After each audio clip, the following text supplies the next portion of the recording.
सोचो एक ऐसा गेम जहां जीतने के लिए नहीं बल्कि जिंदा रहने के लिए केवल सच बोलना पड़ता हो, क्योंकि वहां बोला गया हर झूठ सीधे मौत की सजा बन जाता है, और वो भी ऐसी दर्दनाक मौत जिसे देखकर अच्छों की रूह कांप उठे। आज ठीक उसी खूनी खेल में ये 5 लोग फंसे हुए थे। जब उन्हें होश आया तो उन्होंने खुद को एक डरावने और सुनसान कमरे में कैद पाया, जहाँ हर एक के सिर पर लोहे की एक भारी बाल्टी फंसी हुई थी। उनकी गर्दन में मोटी लोहे की जंजीरें बंधी थीं और उन जंजीरों का दूसरा सिरा एक तेज रफ्तार से घूम रही विशाल आरी से जुड़ा हुआ था। किसी को समझ नहीं आ रहा था कि आखिर उन्हें यहाँ लाया क्यों गया है। तभी अचानक पूरे कमरे में एक डरावनी आवाज गूंज उठी। अपना गुनाह कबूल करो, सच तुम्हें आजाद कर देगा, पर मेरे नियमों को तोड़ने की कोशिश की तो मारे जाओगे। बोलने वाला कोई और नहीं बल्कि इस मौत के खेल का कातिल था। उसने बिना देर किए एक एक करके सभी के गुनाह गिनवाने शुरू कर दिए। असल में वहाँ मौजूद 5 लोगों ने अपनी जिंदगी में ऐसे अपराध किए थे जिनका उन्हें जरा भी पछतावा नहीं था, और अब उनके हर गुनाह का हिसाब चुकाने का वक्त आ चुका था। अचानक उनके सिर पर लगी बाल्टियों के लाल बटन जल उठे। उसी पल कई आरियां घूमने लगी और लोहे की जंजीरें धीरे धीरे सिकुड़कर उन्हें मौत की तरफ खींचने लगी। उनके पास जिंदा बचने के लिए सिर्फ 60 सेकंड थे। मौत को अपनी आंखों के सामने देखकर 5 पूरी जान लगाकर खुद को छुड़ाने की कोशिश करने लगे, लेकिन जंजीरों पर उनकी किसी भी कोशिश का कोई असर नहीं पड़ा। वहीं उनमें से एक आदमी अब भी बेहोश पड़ा था। उसे जरा भी अंदाजा नहीं था कि वह पल पल मौत के करीब पहुंचता जा रहा है। अब सभी को लगने लगा कि उनका बचना नामुमकिन है। तभी अचानक ऐना नाम की लड़की को इस गेम का असली नियम समझ आ गया। वो तुरंत अपने कांपते हाथ को घूमती हुई आरी के करीब ले गई। जैसे ही आरी ने उसके हाथ को चीरना शुरू किया, उसी पल उसके सिर पर लगी लाल लाइट हरी हो गई और उसकी जंजीरें अपने आप रुक गईं। यह देखकर बाकी लोगों को भी समझ आ गया कि उन्हें क्या करना है। उन्होंने भी अपने शरीर पर गहरे जख्म देकर किसी तरह अपनी जंजीरें रोक लीं। लेकिन एक लड़की इस तरीके को समझ नहीं पाई और अगले ही पल घूमती हुई आरी ने उसकी पूरी पीठ चीर डाली। उधर बेहोश पड़ा आदमी भी आखिरकार होश में आ गया, लेकिन जब तक वह इस जानलेवा खेल को समझ पाता तब तक बहुत देर हो चुकी थी। अगले ही पल उसकी जंजीर पूरी तरह सिकुड़ गई और घूमती हुई आरी ने उसे बेरहमी से मौत के घाट उतार दिया। उसी समय बचे हुए 4 लोगों के गेट अपने आप खुल गए, लेकिन राहत की सांस लेने से पहले ही उनकी नजर सामने बने एक और जानलेवा गेम पर पड़ी और उन्हें समझ आ गया कि असली खेल तो अभी शुरू हुआ है। उधर दूसरी तरफ इस खूनी खेल ने पूरे शहर में हड़कंप मचा दिया। अचानक पुलिस को ब्रिज पर एक लाश लटकी हुई मिली। ये वही बदकिस्मत इंसान था जिसकी अभी अभी मौत हुई थी। केस की गंभीरता को देखते हुए इसकी जिम्मेदारी एक्सपर्ट लेकिन गुस्सैल इंस्पेक्टर हेलोरन और उसके पार्टनर हंटर को सौंप दी गई। दोनों ने बिना एक पल गवाए बॉडी को फॉरेंसिक के लिए भेज दिया। पोस्टमार्टम रूम में फॉरेंसिक डॉक्टर लोगन अपनी असिस्टेंट एलेनोर के साथ लाश की जांच कर रहे थे, लेकिन जैसे ही उन्होंने उसका हेलमेट हटाया तभी उनके होश उड़ गए, क्योंकि कातिल ने उसे बेहद दर्दनाक तरीके से मारा था। जांच के दौरान एक और चौंकाने वाली चीज सामने आई। लोगन को उसकी गर्दन के गहरे घाव के अंदर बड़ी चालाकी से छिपाई गई एक यूएसबी ड्राइव मिली। जब उस यूएसबी को चलाया गया तभी उन्हें उस कातिल की आवाज सुनाई दी। गेम्स फिर से शुरू हो चुके हैं और वो तब तक नहीं रुकेंगे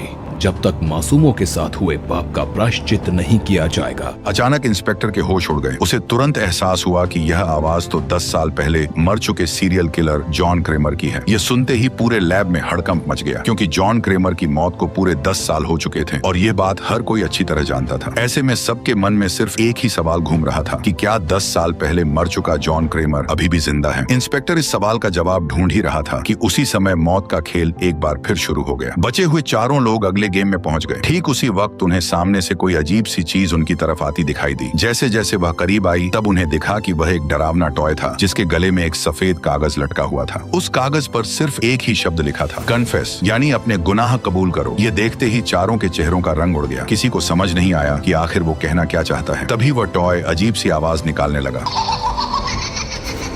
और अगले ही पल 4 के गलों में फंसी लोहे की चेन अचानक कस गई और उन्हें पूरी ताकत से अपनी तरफ खींचने लगी। घबराकर ऐना ने तुरंत पास खड़े लकड़ी के खंभे को कसकर पकड़ लिया, लेकिन उसे नहीं पता था कि यह दूसरा गेम पहले से कहीं ज्यादा भयानक होने वाला है। आज उनकी जान उनके गुनाह कबूल करने पर टिकी थी। जैसे जैसे मौत करीब आती गई सबके असली चेहरे सामने आने लगे और सबसे पहले मिच ने अपना हौसला खो दिया। उसने कबूल किया कि उसने सिर्फ $600 के लालच में एक लड़के को खराब ब्रेक वाली एक पुरानी मोटरसाइकिल बेच दी थी और उसी वजह से उस लड़के की एक्सीडेंट में मौत हो गई। लेकिन गुनाह कबूल करने के बाद भी मिच अपनी गलती मानने को तैयार नहीं था। उसका कहना था कि हादसे का जिम्मेदार वो नहीं बल्कि तेज रफ्तार से बाइक चला रहा लड़का था। यही तो इस गेम की सबसे खास बात थी। वो लोगों को सच बोलने पर मजबूर जरूर करता था, लेकिन ज्यादातर लोग खुद को सही ठहराने वाला ही सच बोलते थे। जैसे ही मिच ने अपना गुनाह कबूल किया, मशीन अचानक रुक गई। इससे पहले कि वे राहत की सांस लेते तभी अचानक उनकी नजर ऊपर लगे जाल पर पड़ी। उसे देखते ही उनके चेहरों का रंग उड़ गया, क्योंकि उन्हें समझ आ चुका था कि अब क्या होने वाला है।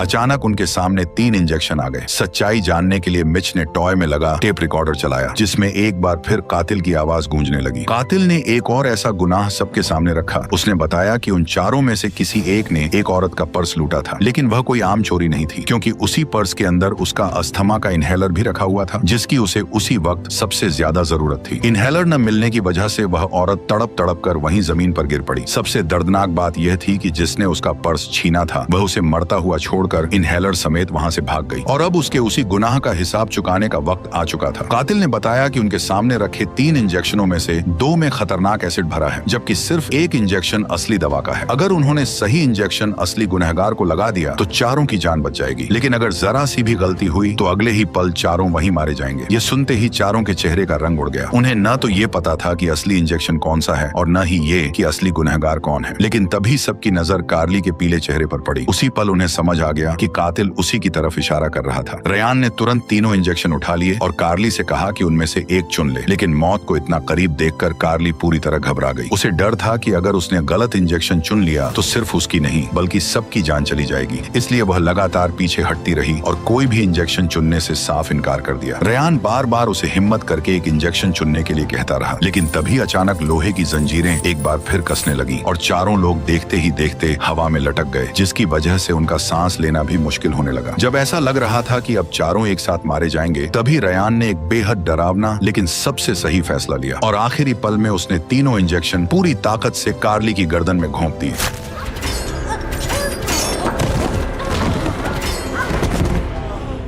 जब कार्ली ने धीरे धीरे अपना चेहरा घुमाया, तब सबने देखा कि उसकी गर्दन में तीनों इंजेक्शन घुसे हुए थे। कुछ ही सेकंड में दवा ने अपना असर दिखाना शुरू कर दिया। तेजाब के केमिकल रिएक्शन से उसके शरीर के इंटरनल ऑर्गन्स गलने लगे। उसकी आंख, नाक और मुंह से खून बहने लगा और वह तड़प तड़प कर मारी गई। लेकिन मौत का यह खेल अभी भी खत्म नहीं हुआ। रेयान को लगा कि कातिल जानबूझकर उन्हें कंफ्यूज कर रहा है। उसके हिसाब से जिस दरवाजे पर नो एग्जिट लिखा था, असल में बाहर निकलने का रास्ता वही था। रेयान को पूरा यकीन था कि कातिल उन्हें गुमराह करना चाहता है ताकि कोई उस दरवाजे की तरफ जाने की हिम्मत ही न करे। ये देखकर रेयान ने एक बार फिर अपनी चालाकी दिखाने की कोशिश की। उसने फैसला किया कि वो दरवाजे का ताला तोड़कर बाहर निकलेगा। ये देखकर एना और मिच ने तुरंत उसे रोकने की कोशिश की। उन्हें लग रहा था कि यह कातिल का बिछाया हुआ जाल है, लेकिन रेयान ने उनकी एक भी बात नहीं सुनी। वह फावड़ा उठाकर ताले पर वार करने ही वाला था कि तभी अचानक एक बेहद खतरनाक जाल एक्टिव हो गया।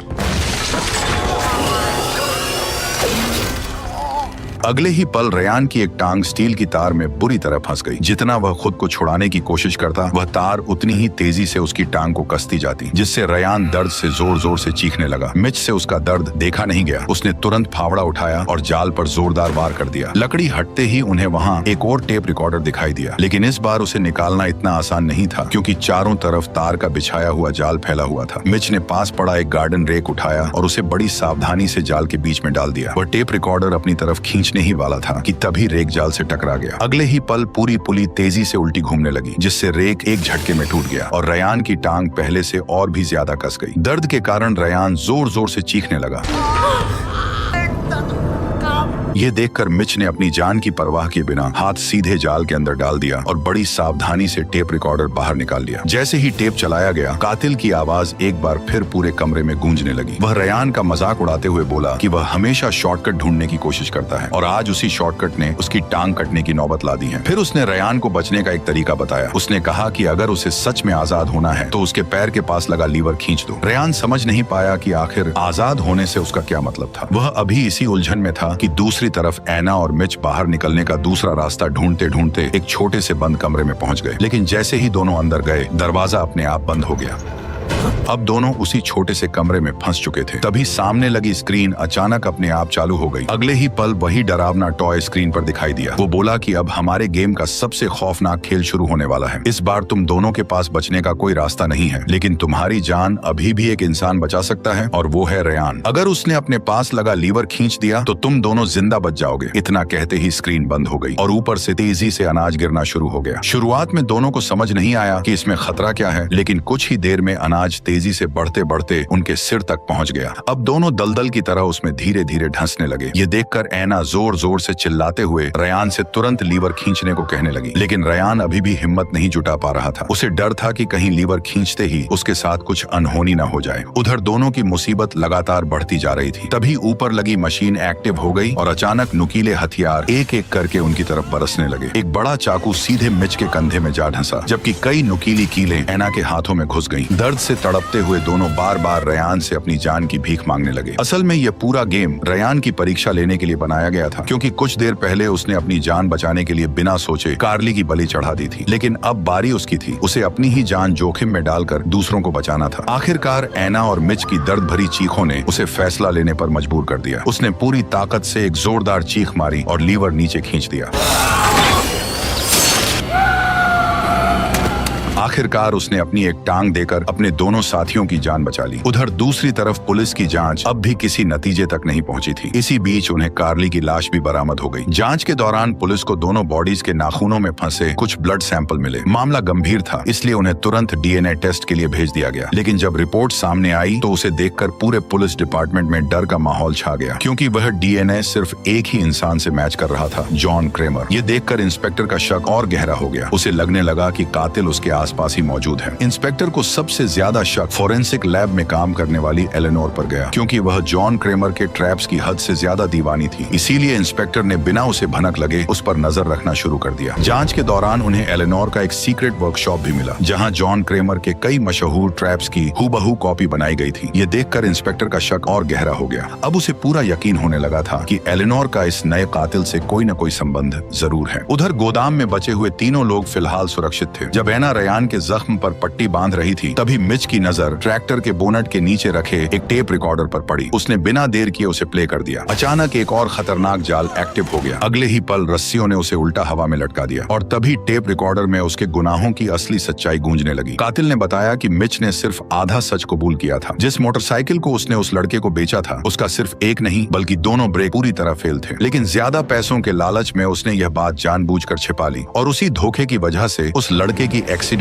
में दर्दनाक मौत हो गई। लेकिन सबसे चौंकाने वाली बात यह थी, जिस लड़के की मौत उस खराब बाइक की वजह से हुई थी, वह कोई और नहीं बल्कि उस कातिल का अपना भतीजा था। ये सच पता चलते ही मिच के होश उड़ गए। जिस बाइक ने उसके भतीजे की जान ली थी, कातिल ने उसी के इंजन को एक जानलेवा श्रेडर मशीन में बदल दिया था। और अब मिच की मौत भी उसी तरह दर्दनाक होने वाली थी। लेकिन फिर भी कातिल ने उसे बचने का एक आखिरी मौका दिया। उसने बताया कि मिच को बस सही समय पर श्रेडर मशीन के अंदर लगे ब्रेक लीवर को पकड़ना है। अगर वह ऐसा कर लेता है तो मशीन तुरंत रुक जाएगी और उसकी जान बच जाएगी। लेकिन इतनी तेज रफ्तार से घूमती मशीन के बीच ऐसा करना लगभग नामुमकिन था। यह देखकर ऐना से रहा नहीं गया। उसने तुरंत पास पड़ी एक लोहे की रॉड उठाई और उसे मोटरसाइकिल के पहिए में फंसा दिया। कुछ सेकंड के लिए मशीन सचमुच रुक गई। ये देखकर ऐना को लगा कि शायद अब वो बच जाएगा, लेकिन अगले ही पल रॉड टूट गई और मशीन पहले से भी ज्यादा तेज रफ्तार से घूमने लगी। इस बार मिच के पास बचने का कोई मौका नहीं रहा।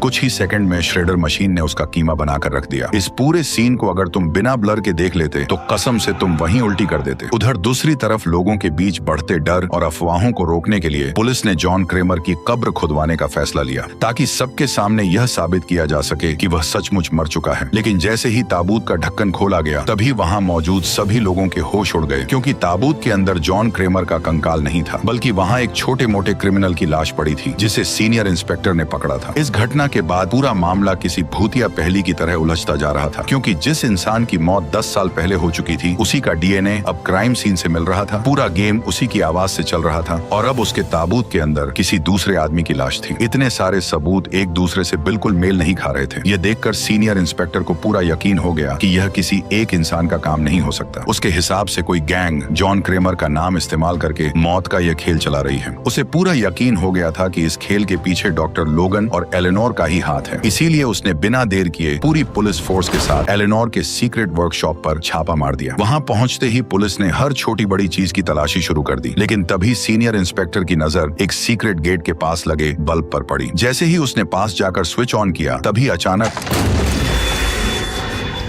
दरअसल जो लाश नीचे गिरी थी वह किसी और की नहीं बल्कि मिच की थी। लेकिन उससे भी ज्यादा डराने वाली बात यह थी कि मौत का यह खेल अभी खत्म नहीं हुआ था, क्योंकि एना और रयान अभी भी जिंदा थे। एना समझ गई कि अगर यहाँ से निकलना है तो उसे ही कुछ करना होगा, इसलिए वो फावड़ा उठाकर दरवाजा तोड़ने की कोशिश शुरू कर दी। काफी मशक्कत के बाद दरवाजा थोड़ा सा खुल गया। उसे लगा कि आखिरकार वो इस मौत के खेल से बच निकली है। लेकिन तभी अचानक सुअर का मुखौटा पहने एक शख्स ने पीछे से हमला करके एना को बेहोश कर दिया। जब एना की आंख खुली तो उसने देखा कि वो और रयान दोनों जंजीरों में बंधे हुए थे और उनके सामने जो शख्स खड़ा था उसे देखकर दोनों के पैरों तले जमीन खिसक गई, क्योंकि वह कोई और नहीं बल्कि 10 साल पहले मर चुका जॉन क्रैमर था। एक पल के लिए ऐसा लगा मानो समय ही रुक गया हो। किसी के लिए भी इस बात पर यकीन करना नामुमकिन था कि जॉन क्रैमर फिर से जिंदा कैसे हो सकता है। लेकिन अगले ही पल उसने दोनों के गुनाह गिनाने शुरू कर दिए। उसने बताया कि स्कूल के दिनों में रयान ने शराब पीकर गाड़ी चलाई थी, जिसकी वजह से एक भयानक एक्सीडेंट हुआ और उसके दोस्त की जान चली गई। लेकिन उसने बड़ी चालाकी से अपनी पूरी गलती मर चुके ड्राइवर के सिर पर डाल दी। उधर एना का गुनाह इससे भी ज्यादा डरावना था। उसने अपनी ही मासूम बेटी के लगातार रोने से तंग आकर तकिए से उसका दम घोंट दिया और उस मासूम की मौत का पूरा इल्जाम अपने ही पति पर डाल दिया, जिसकी वजह से उसके पति ने गिल्ट में आकर आत्महत्या कर ली। लेकिन अब दोनों की सजा भुगतने का समय आ चुका था। हर बार की तरह इस बार भी जॉन ने उन्हें मारने से पहले एक आखिरी मौका दिया। उसने अपनी शॉटगन उठाई, जेब से एक गोली निकाल कर दिखाई और बोला, ये आजादी की चाबी है।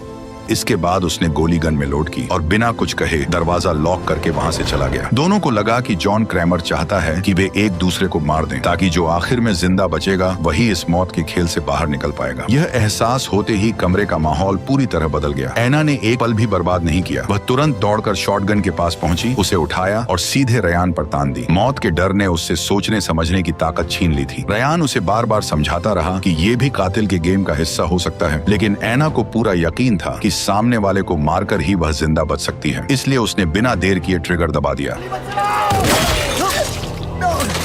असल में उस शॉटगन का डिजाइन उल्टा बनाया गया था, जिस वजह से गोली सामने जाने की बजाय पलटकर सीधे उसी की तरफ चल गई और वह वहीं मारी गई। हालांकि रयान बच तो गया, पर वो पूरी फिल्म का सबसे बदनसीब इंसान बन गया। उसे पता चला कि हथकड़ी की चाबी उसी गोली के अंदर छिपी हुई थी, जो धमाके के साथ अब 2 टुकड़ों में टूट चुकी थी। उसी पल उसे जॉन की वह बात याद आई। ये आजादी की चाबी है। अब उसे एहसास हुआ कि उसने कितनी बड़ी गलती कर दी है। उधर दूसरी तरफ एलेनोर को आखिरकार उस फार्म हाउस का पता मिल गया, जहाँ यह पूरा खूनी खेल खेला जा रहा था। इसलिए वो लोगन को लेकर वहां पहुंच गई, ताकि वे इस केस को सबसे पहले सुलझाकर हीरो बन सकें। लेकिन उन्हें जरा भी अंदाजा नहीं था कि सीनियर इंस्पेक्टर चुपचाप उनका पीछा कर रहा था। जल्द ही तीनों आमने सामने पहुंच गए, जहां इस पूरे खूनी खेल का आखिरी फैसला होने वाला था। लेकिन इंस्पेक्टर अब भी यही मान रहा था कि लोगन और एलेनोर ही असली कातिल हैं। इसलिए उसने बिना देर किए दोनों पर बंदूक तान दी। हालात इतने बिगड़ चुके थे कि किसी भी पल गोली चल सकती थी। लोगन ने तुरंत खुद को बचाने की कोशिश की, लेकिन इंस्पेक्टर ने एक ही बार में उसे बेहोश कर दिया। इसके बाद वह एलेनोर के पीछे दौड़ पड़ा। लेकिन तभी अचानक पीछे से एक रहस्यमयी शख्स आया और उसने इंस्पेक्टर पर हमला करके उसे भी बेहोश कर दिया। जब लोगन और इंस्पेक्टर की आंख खुली तो उन्होंने खुद को एक बिल्कुल नई जगह पर पाया। उनके गले में हाईटेक लेजर कॉलर बंधे हुए थे। तभी एक बार फिर जॉन क्रैमर की आवाज गूंज उठी। उसने ऐलान किया कि यही इस खेल का आखिरी राउंड है और जिंदा वही बचेगा जो अपना गुनाह कबूल करेगा। इतना सुनते ही हेलोरन ने बिना एक पल गवाए लोगन वाला बटन दबा दिया। वह सबसे पहले लोगन से उसका गुनाह कबूल करवाना चाहता था। अगले ही पल उसके गले में लगा कॉलर एक्टिव हो गया। उसके अंदर से कई तेज लेजर ब्लेड धीरे धीरे बाहर निकलने लगी। मौत को इतना करीब देखकर लोगन पूरी तरह घबरा गया और आखिरकार उसने अपना गुनाह कबूल कर लिया। उसने बताया कि कई साल पहले अस्पताल में इंटर्नशिप के दौरान गलती से उसने जॉन क्रैमर की एक्सरे रिपोर्ट दूसरे मरीज की रिपोर्ट से बदल दी थी। इसी वजह से जॉन के कैंसर का सही समय पर इलाज नहीं हो सका और उसकी बीमारी लगातार बढ़ती चली गई। जैसे ही लोगन ने अपना गुनाह कबूल किया, तभी लेजर कॉलर अचानक एक्टिव हो गया और देखते ही देखते उसकी गर्दन कट गई। अब बारी सीनियर इंस्पेक्टर की थी। जैसे ही वह ट्रैप में फंसा, उसके ऊपर लगा लेजर सिस्टम एक्टिव हो गया। तेज लेजर बीम धीरे धीरे छत को काटती हुई उसकी तरफ बढ़ने लगी। मौत को अपनी आंखों के सामने देखकर इंस्पेक्टर पूरी तरह घबरा गया। उसने तुरंत एक एक करके अपने सारे गुनाह कबूल करने शुरू कर दिए। लेजर सिस्टम बंद होते देख इंस्पेक्टर को लगा कि वह यह गेम जीत चुका है, लेकिन असली ट्विस्ट तो अब शुरू होने वाला था। असल में जिसे सब लोग मरा हुआ समझ रहे थे, वही लोगन धीरे धीरे खून के तालाब से उठकर खड़ा हो गया। तब पता चला कि उसकी गर्दन पर लगा लेजर कॉलर असल में नकली था। उसके अंदर सिर्फ नकली खून से भरी एक ब्लड पैक लगी हुई थी। यह पूरा नाटक सिर्फ इंस्पेक्टर से उसके गुनाह कबूल करवाने के लिए रचा गया था। इसके बाद लोगन ने वो सच उजागर किया जिसने पूरी फिल्म ही पलट कर रख दी। असल में फिल्म के डायरेक्टर ने हम सबको गुमराह किया था, क्योंकि जो गोदाम वाला खेल हम अब तक देख रहे थे वह वर्तमान में नहीं चल रहा था। इतना कहकर लोगन ने अपने बगल में मौजूद एक दरवाजा खोल दिया। दरवाजे के अंदर रयान और रैना की लाशें पड़ी थी, जो कब की सड़कर कंकाल बन चुकी थी। यही पूरी कहानी का सबसे बड़ा राज खुला। जिन 5 लोगों का गेम हम अब तक देख रहे थे वह पूरे 10 साल पहले हुआ था, और उस गेम को खुद जॉन क्रेमर ने डिजाइन किया था, जो उसकी मौत से पहले खेला गया आखिरी गेम था। डायरेक्टर ने पैरेलल टाइमलाइन की शानदार एडिटिंग से पूरे समय ऑडियंस को धोखे में रखा। तभी लोगन ने अपना असली राज भी बताया। दरअसल वह वही आदमी था जो पहले गेम की शुरुआत में बेहोश था। उस वक्त जॉन ने आखिरी पल में उसकी जान बचा ली थी, क्योंकि उसका मानना था कि लोगन से वो गलती अनजाने में हुई थी, इसलिए वह मौत डिजर्व नहीं करता था। उसी दिन से लोगन जॉन क्रेमर का पहला स्टूडेंट बन गया। दोनों ने मिलकर कई सारे खतरनाक ट्रैप्स तैयार किए। 10 साल बाद लोगन ने अपनी पत्नी का बदला लेने के लिए ये पूरा खेल प्लान किया, क्योंकि उसकी पत्नी की हत्या हेलोरन द्वारा बचाए गए एक क्रिमिनल ने की थी। इसी वजह से उसने 3 अपराधियों को चुनकर ये पूरा मौत का खेल रचा। उसने 10 साल पहले खेले गए उसी गेम को हूबहू दोबारा तैयार किया। ताबूत में रखी लाश से लेकर एलेनोर को मोहरे की तरह इस्तेमाल करने तक सब कुछ उसकी प्लानिंग का हिस्सा था। अब पूरा सच इंस्पेक्टर के सामने आ चुका था, और अब बारी थी उसके अपने गुनाहों की कीमत चुकाने की। लोगन ने बिना एक पल गंवाए आखिरी स्विच दबा दिया। अगले ही पल ट्रैप पूरी तरह एक्टिव हो गया। हेलोरन कुछ समझ पाता उससे पहले ही उसका सिर तरबूज की तरह कई टुकड़ों में कटकर बिखर गया। एक ही झटके में चारों तरफ खून फैल गया, और उसके साथ ही मौत का यह खेल हमेशा के लिए खत्म हो गया। इसी के साथ जिगसॉ नाम की ये शानदार कहानी यहीं खत्म हो गई। वैसे आपको ये वीडियो कैसी लगी कमेंट में जरूर बताना, और अगर हो सके तो प्लीज मेरी मेहनत के लिए वीडियो को एक लाइक कर दो, बस और कुछ मत करो। अगर ज्यादा ही पसंद आ गई हो तो सब्सक्राइब भी कर दो। ओके बाय, मिलते हैं नेक्स्ट वीडियो में।